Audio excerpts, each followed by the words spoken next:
ভাই আমার 10 লিটার তেল দেন না, খুব ইমার্জেন্সি দরকার। অকটেন নিবেন না পেট্রোল নিবেন?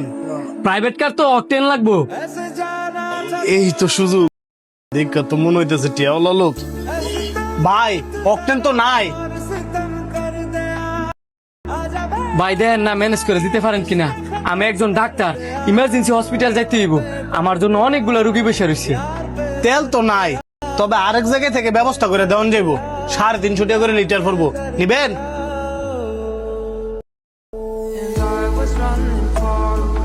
1 লিটার 140 টাকা করিয়া, আর আপনি বলতেছেন 350 টাকা লিটার? এমনই তেলের ক্রাইসিস, বিপদ হলো তো মানুষ 500 টাকা লিটারও নেয়। আর আমরা ডাক্তার মানুষ দিকে আপনার তো কমই কইছি। এখন আপনি যদি নেন তাহলে আইনা দিমু। আপনি কিন্তু জুলুম করতেছেন, ভুলা যায় না। জুলুমকারীরে কিন্তু আল্লাহ পাক পছন্দ করে না। বিপদে কিন্তু আপনিও পড়তে পারেন। এত কথা শুনতাম না, এটা আমার ব্যবসা। এখন তেল আপনি কি নিবেন? ঠিক আছে দেন।